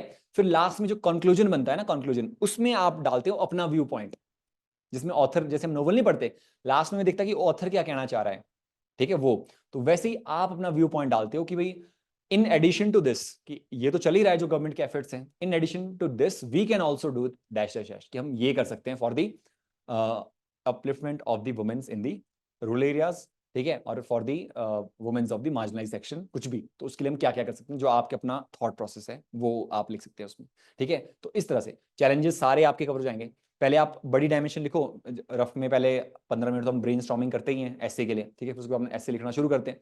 तो उसमें बस हेडिंग डाल दो, जैसे पहले आपने डाला इकोनॉमिक, तो इकोनॉमिक में क्या क्या प्रॉब्लम्स है वुमेन्स के पास, ठीक है। पहला डाल दो कि भाई एक हमारे पास वुमेन्स के पास लैंड होल्डिंग कम होती है, लेस लैंड होल्डिंग, जैसे लैंड के ओनर्स होते हैं वो फादर्स ही होते हैं जनरली, ठीक है। मदर के पास तो लैंड कम होती है, ठीक है। मदर की लैंड जहाँ पे आती है, जैसे मान लो मदर की लैंड तो मदर साइड से आती है, मामू की साइड से, वहाँ वो अपने भाइयों के लिए छोड़ देते हैं लैंड, ठीक है, और यहाँ आके उनको लैंड मिलती नहीं है।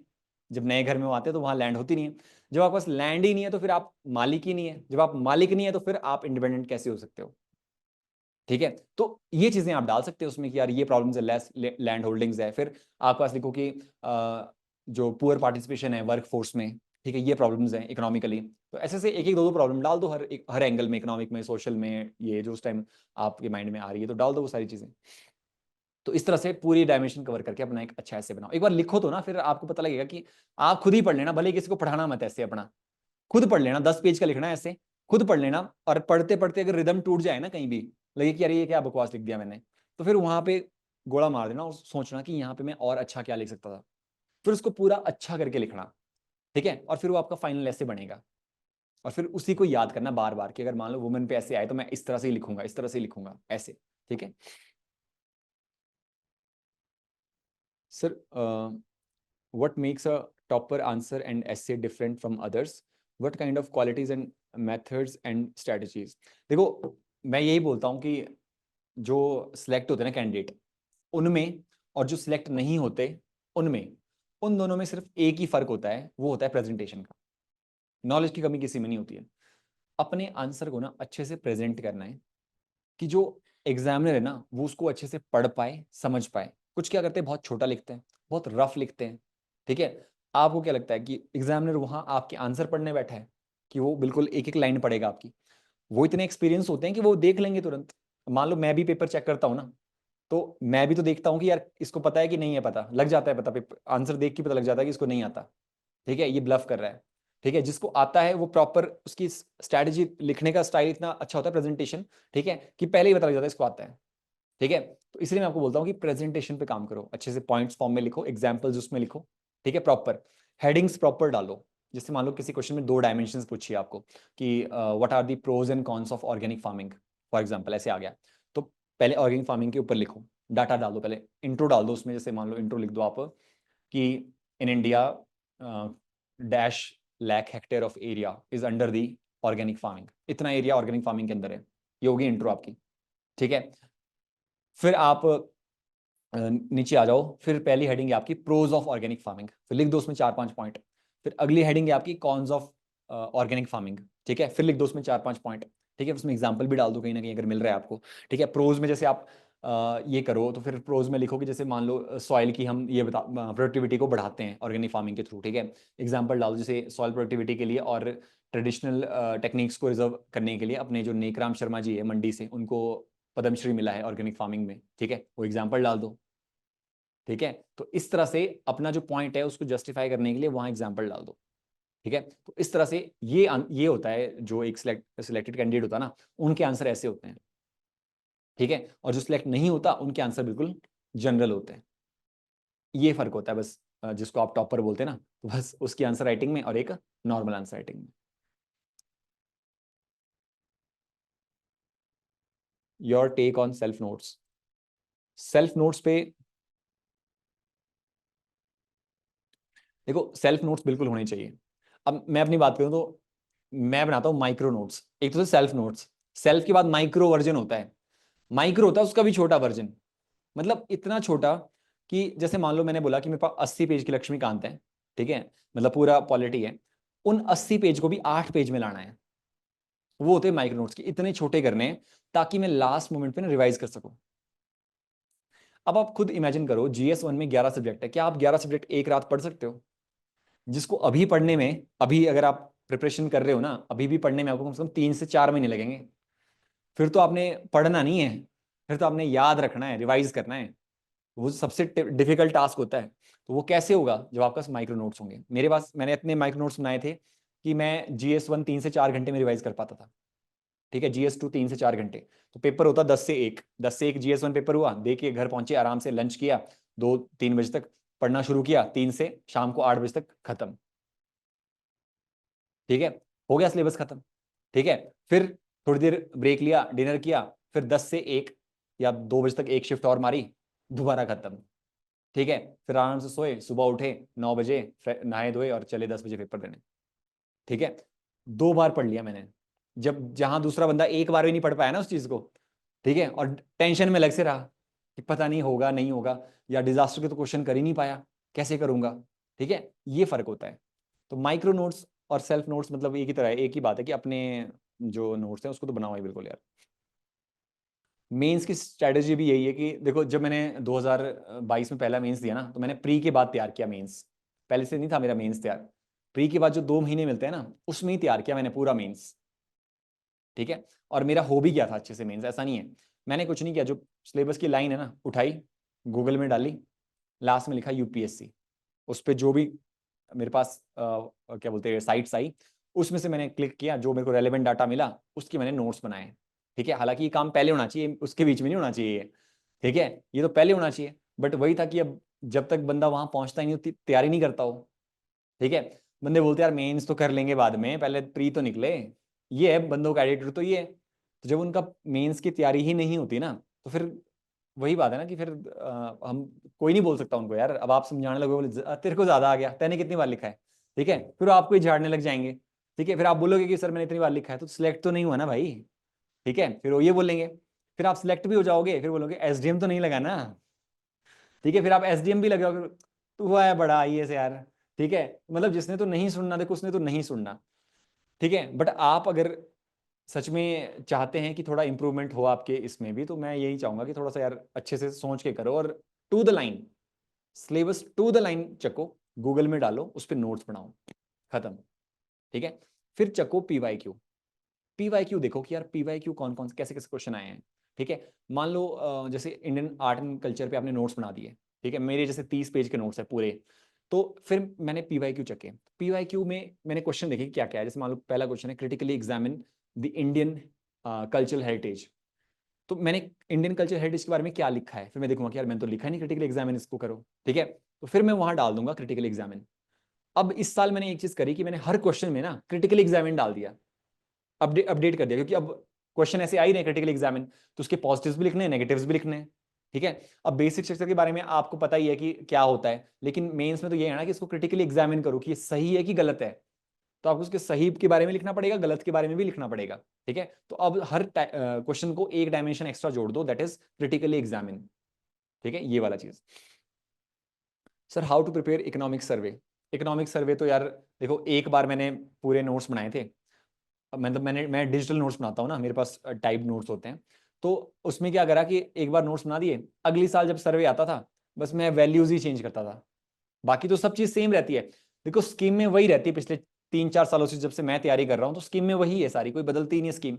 बस फर्क क्या होता है, अब पहला ही चैप्टर GDP पे, तो हिमाचल की GDP बस वैल्यू बदलती है, हिमाचल की जो पर कैपिटा इनकम उसकी सिर्फ वैल्यू बदलती है, बाकी तो वही रहता है। मेरे पास फॉर्मेट वही पड़ा है पूरा, तो मैं बस उसमें क्या करता हूँ, वैल्यू बदल देता हूँ बस। एक बार ढंग से पढ़ो सर्वे, ऑथेंटिक सर्वे, उसके बाद कोई दिक्कत नहीं, बस उसके बाद वैल्यूज ही बदलनी है उसमें। मैं ये नहीं बोलता कि हमेशा टाइप करके ही पढ़ो, ठीक है, लेकिन अब आजकल है ही सबके पास, आप लोगों के पास टैब तो होंगे ही, ठीक है, डिजिटल नोट्स बना सकते हैं, ठीक है। उसका फायदा भी होता है कि यार आपके पास ना नोट्स जो हैं वो कंजर्व रहते हैं, ठीक है। मेरे को फायदा ये होता था कि मैं जैसे डिजिटल नोट्स बनाता था तो मैं उसको बार बार प्रिंट आउट निकालता उसके। जैसे मैंने इकोनॉमिक सर्वे का प्रिंट आउट निकाला आज, तो उसमें आंसर नहीं है लिखे हुए, मैं उसमें आंसर खुद भरता था जितने मेरे को याद रहते थे, ठीक है। फिर मेरे को जहां मैं भूलता था, फिर मैं अपने आप को इवेलुएट करता था कि हाँ मैंने ये आंसर ठीक लिखा है, फिर मैं उसके बाद उसको सही लिखता था। फिर मैं एक दो दिन बाद फिर से प्रिंट आउट निकालता था, फिर मैं उसको फिर से भर दिया पूरा, खुद खाली है ना तो सारा, उसमें बस ऐसे लिखा है क्वेश्चन कि पर capital income of Himachal Pradesh, आगे डैश है, ठीक है। अगला क्वेश्चन है कि हिमाचल का जो टूरिज्म है वो डैश % कंट्रीब्यूट करता है हिमाचल की जीडीपी में, तो 7% है, पर वो याद रखना है आपने, तो वो खाली रखता था मैं, ठीक है। तो फिर उसको भरता था मैं खुद से। तो एक टाइम ऐसा आता है जब मैं 7-8 बार लिख दिया ना, जब इकोनॉमिक सर्वे, तो ऐसा कोई फैक्ट नहीं रहता था जो गलत ना हो। हाँ मैंने आपको बोला था कि मेरा स्ट्रॉन्ग में एक इकोनॉमिक सर्वे भी था हिमाचल का, वो मेरा स्ट्रॉन्ग था, वो गलत नहीं होता था कभी भी। क्यों? क्योंकि सारे फैक्ट्स वही पूछने उन्होंने भी, ठीक है। इकोनॉमिक सर्वे भी उससे बाहर कुछ नहीं आता, एक बार की मेहनत है बस सारी। एक बार सर्वे अच्छे से पढ़ लो, भी फैब में आएगा ना, फैब या मार्च में जब भी आएगा, तो उसको ढंग से पढ़ लो एक बार, ओरिजिनल डॉक्यूमेंट ही पढ़ लो एक बार, क्योंकि टाइम होता है अभी, प्री शायद मेरे को लग रहा है लेट ही होना, जून जुलाई में, ठीक है। तो 3 महीने अगर इकोनॉमिक सर्वे बढ़िया से बना लिया ना एक बार, ठीक है, तो तसल्ली हो जाएगी आपको पढ़ के, उससे बाहर कुछ नहीं आता, ठीक है। वो देखो वहाँ कॉस्ट बेनिफिट रेशियो बहुत अच्छा है, एक बार की मेहनत है और हर साल क्वेश्चन आते ही आते हैं, ठीक है। तो थोड़ा सा इकोनॉमिक सर्वे अच्छे से पढ़ो उसको भी। सर एक एवरेज आंसर की लेंथ कितनी होनी चाहिए एंड हाउ डू यू, क्या हुआ, पूछ रहे कोई कुछ, and how do you develop your writing speed. देखो 8 नंबर का क्वेश्चन आपको पता है कि उसकी लेंथ तो 1.5 पेज है, और 12 नंबर के आंसर की लेंथ है 2.5 पेज, ठीक है, आपको पता ही है। तो फिर स्पीड, स्पीड देखो, स्पीड आपको 8 नंबर के क्वेश्चन करने हैं 8 मिनट में, और 12 नंबर का क्वेश्चन करना है 10 मिनट में, फिर बने 180 मिनट, मतलब पूरे पूरे 3 घंटे, जिसमें कि 8 मिनट में से 1 मिनट, और 12 मिनट 10 मिनट में से भी 1 मिनट ले जाता है ब्रेन स्टॉर्मिंग में, कि लिखना क्या है इसमें, पहले सोचोगे भी तो ना कि बॉडी क्या है, इंट्रो क्या है, बॉडी क्या है, और कंक्लूजन क्या है मेरा लास्ट में, तो 1 मिनट तो उसको स्ट्रॉन्ग करने में जाएगा, फिर आपका राइटिंग शुरू होगी, ठीक है। वो डेवलप होती है विद प्रैक्टिस, ठीक है, प्रैक्टिस के साथ डेवलप होता है सारा यार। देखो कोई नहीं आता है पहले से सीख के, आप लगेगा कि नहीं ये तो महात्मा लोग हैं, ये तो बचपन से ही पैदा ही हुए थे लिखते लिखते, ऐसा नहीं होता कोई भी यार, सभी यहीं पे डेवलप करते हैं अपनी स्ट्रैटेजी। बस डेवलप वही करते हैं जो उस चीज को इंप्लीमेंट करते हैं। ऐसा तो है नहीं कि आप लोगों ने जो मैं चीजें बता रहा हूं आज से पहले कभी सुनी नहीं है, ठीक है, ऐसा तो कुछ नहीं होता है, सुनी है ना, पर कितनों ने इंप्लीमेंट की है, जिसने इंप्लीमेंट की होती है वो फिर क्लासरूम से ना बाहर चल जाता है, ठीक है, वो उन चीजों को समझ लेता है प्रॉपर, ठीक है। फिर वो ना नेक्स्ट लेवल पे आता है कि मेंस की तैयारी के लिए क्या किया जाए, ठीक है, फिर वो स्टेज पे आता है, फिर वो नेक्स्ट उस पे आता है कि नहीं यार इंटरव्यू में अपने आप अपनी पर्सनैलिटी को डेवलप करने के लिए बेस्ट क्या हो सकता है, फिर वो उस स्टेज पे बात करता है वो। तो ये चीजें हैं, थोड़ा सा इसको मतलब इंप्लीमेंट करो इन चीजों को यार। इज इज इट नेसेसरी और required to write answers in complex language form with extraordinary words vocabulary, और simple and clear language is enough for answer writing? बिल्कुल यार, सिंपल लिखना आंसर, टफ नहीं। नाम ही है जनरल स्टडीज, जनरल होने चाहिए आंसर, ठीक है। आपने ऐसे नहीं लिखना कि वी शुड लेवरेज टेक्नोलॉजी, मतलब लेवरेज वर्ड होता है ना यूज, आप सिंपल लिखते हो वी कैन यूज टेक्नोलॉजी, ठीक है। तो मतलब थोड़े से मतलब ऐसी वोकैबुलरी नहीं डालना, तो लेवरेज तो फिर भी कॉमन वर्ड है, मतलब ऐसे वर्ड नहीं डालना कि एग्जामिनर हर दूसरा वर्ड गूगल करने ही लगे, फिर देखो उसका डाटा खत्म हो रहा है, वो आपके मार्क्स खत्म कर देगा, ठीक है। उसको भी तो गुस्सा आएगा ना कि बार बार हर चीज गूगल करनी पड़ रही है। इतना भी कॉम्प्लिकेट नहीं करना यार, जनरल लिखो, इतने तो आप लोगों को भी नहीं आती होनी वोकैबुलरी कि आप मतलब हो सकता है एक दो आप में से कोई ऑक्सफोर्ड से पढ़ा हो, बाकी तो मेरे को लग रहा है यहीं से होने, सरकारी या सीबीएसई से ही, ठीक है। तो फिर नहीं इतनी वोकैबुलरी नहीं आती होनी, है ना। इसको क्या बोलते हैं जलेबी को इंग्लिश में, क्या बोलते हैं? तो देख लो, सिंपल ही लिखेगा मतलब ये बंदा आंसर, गुड। सर आंसर कितने के लिए न्यूमेरिकल आंसर लिखने के लिए न्यूमेरिकल फैक्ट्स कैसे याद रखें? देखो जैसे इकोनॉमिक सर्वे रखते हैं याद, वैसे ही फैक्ट्स भी वैसे, इकोनॉमिक सर्वे के सारे फैक्ट्स तब याद रहते हैं, क्यों? जब बार बार आप लिखते हो, तो जब आप आंसर लिखोगे तो फैक्ट्स भी याद रहेंगे, ठीक है, वो लिख के याद रहेंगे सारे आपको यार। सर जो जीरो से स्टार्ट करेगा उसके लिए थोड़ी guidance, means to say that कहाँ से स्टार्ट करें, ठीक है। देखो जीरो से स्टार्ट करना तो सभी ने जीरो से स्टार्ट किया है, बस मैं इतना ही बोलूंगा बिल्कुल ब्रीफ में कि प्री की कोई पढ़ाई नहीं होती है यार, ठीक है। ये अपने माइंड में हमेशा बिठा लेना, आपकी सिलेक्शन होनी है मेंस पर, जो मेंस में आपकी परफॉर्मेंस रहेगी उसके बेसिस पे। तो प्री की तो कोई पढ़ाई नहीं होती है, और प्री का ऐसा कोई भी ये नहीं है आपके पास क्या बोलते हैं सब्जेक्ट जो मेंस में नहीं आता हो, ठीक है। मेंस में सारे सब्जेक्ट आते हैं आपके, ठीक है, एंशिएंट और मेडिवल हिस्ट्री को छोड़ के, ठीक है, क्योंकि उसका वहां बन जाता है आर्ट एंड कल्चर, बस आर्ट एंड कल्चर आता है उसका वहां पे, बाकी प्रॉपर एंशिएंट मेडिवल हिस्ट्री नहीं आती। तो मेंस की तैयारी करो अच्छे से प्रॉपर, ठीक है। प्री के लिए तो सिर्फ आपको ब्रश अप करना पड़ता है विद फैक्ट्स, ठीक है। कि जैसे मान लो आपने मेंस के लिए पढ़ा कि what were the reasons behind the partition of Bengal and what are its consequences, तो आप पहले उसमें रीजन लिखोगे, फिर कॉन्सिक्वेंसेज में स्वदेशी मूवमेंट लिखोगे, ठीक है। फिर आगे और जो ऑर्गेनाइजेशंस बनी, लाइक जैसे सर्वेंट ऑफ इंडिया सोसाइटी वो बनी है, ठीक है, और भी आपके पास जो जो चीज़ें बनी है, जैसे हाँ नेशनलाइजेशन हुई थी, ठीक है, इंडिजीनियस क्या बोलते चीज़ें स्वदेशी, उसमें आप वो डाल सकते, जैसे अपना बंगाल नेशनल कॉलेज बना था, ठीक है, अरबिंदो घोष के अंडर, ठीक है। अपना टिस्को बनी है, Tata iron and steel company 1907 में बनी है टिस्को, तो मतलब कहीं ना कहीं स्वदेशी भावना से बनी है वो सारी चीजें।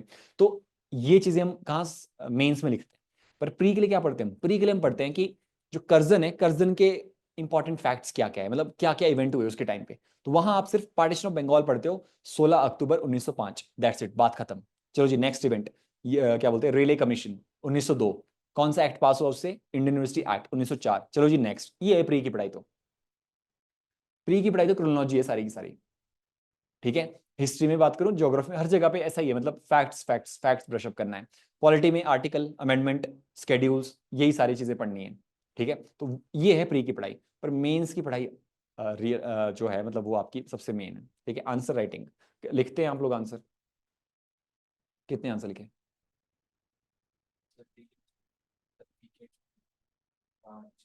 वीकेंड पे घूमने जाते हैं आप, क्यों, अच्छा, ठीक है ठीक है,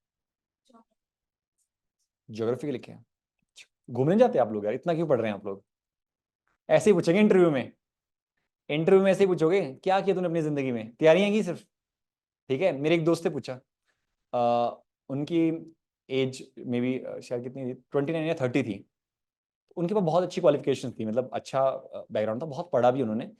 बोले तूने तो अपनी जिंदगी बर्बाद कर दी यार, ऐसे बोला उनको इंटरव्यू में ना। अब बंदा अगर ऐसे आपको बोले तो क्या आंसर देगा बेचारा, ठीक है। तूने अपनी जिंदगी बर्बाद की ना, तू कहीं घूमने गया, ना तेरी सिलेक्शन हुई, तेरे अंदर इतनी कमियां हैं कि तेरे को कोई सिलेक्ट नहीं करा, किसी ने तेरे को सिलेक्ट नहीं किया, ठीक है, तेरे पेपर नहीं निकले, ठीक है। अब यहाँ कोई है कि गारंटी है कि तू लग जाएगा यहाँ पे, फिर मतलब ऐसे बोलते हैं, ऐसे मतलब बंदे को प्रेशराइज भी बोल सकते हो, सॉफ्ट ग्रिल भी बोल सकते हो आप। इस तरह से करते हैं कि अब ऐसे में बंदा क्या सोचता है, जब मैंने इतनी बुराइयां किसी की कर ली तो यार बंदा तो थोड़ा ह्यूमिलेट हो जाता है ना अंदर से यार, कि ऐसा कैसे बोल दिया इसने कि मेरे अंदर कमी है वो सो। फिर कुछ बंदे वहां पे पैनिक कर जाते हैं, पर जो पैनिक नहीं करे वो फिर सिलेक्ट हो जाते हैं, बस ये ध्यान रखना, ठीक है।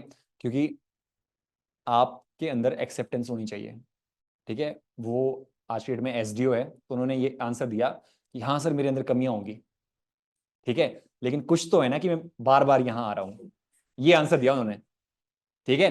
देखो उन्होंने चेयरमैन की बात को भी नकारा नहीं, ठीक है, उनकी भी रिस्पेक्ट दी, और अपनी क्वालिटी भी बताई बंदे ने कि हाँ सर है कमियां, पर कुछ तो है ना बात, बार बार आ रहा हूँ, इतने इंटरव्यू दे रहा हूँ आपके, उन्होंने बोला कि इतने इंटरव्यू दे तेरी सिलेक्शन नहीं हुई, तेरे अंदर ही ये कमियां, ठीक है। तो इस तरह से, तो ये होता है प्रेजेंस ऑफ माइंड, ठीक है। ये होती है मतलब चीजें जो आपने सीखनी है, और ये पढ़ाई से नहीं आएंगी यार। आप सोचोगे मैं दिन रात पढ़ाई करूंगा करूंगी, उससे नहीं आती ये चीजें आती है जब आप अपने बिहेवियर में ये चीजें लाते हो, ठीक है। फिर I think that this should be enough, and और किसी का कोई क्वेश्चन नहीं है ना, ठीक है फिर। तो I wish you all the best, तो आप लोगों को बहुत बहुत शुभकामनाएं, और अपने सफर में आप अच्छा करें, ठीक है, और ऑनेस्टी के साथ, ठीक है, ठीक है।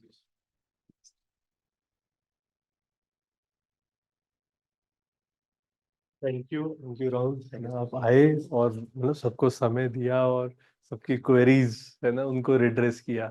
और यही एक बात होती है ना, कि जो हमारा पर्सपेक्टिव, पथ प्रदर्शन, जिसने कुछ किया है ना, अगर उनसे एक हैंड्स ऑन हमको गाइडेंस मिलती है तो ना रास्ता इजी हो जाता है। फिर कॉन्फिडेंस भी आता है कि ना ये कर सकते हैं, ये सब करके ये, है ना, अचीवमेंट को प्राप्त कर सकते हैं, तो हम भी ना एक अचीवमेंट अपनी लाइफ में पा सकते हैं और खुश खुश होते हैं, ना, ये बात की, है ना, खुशी के साथ। चलो, बहुत अच्छा लगा। ठीक है, थैंक यू। यहाँ हम ना क्लास एंड करते हैं।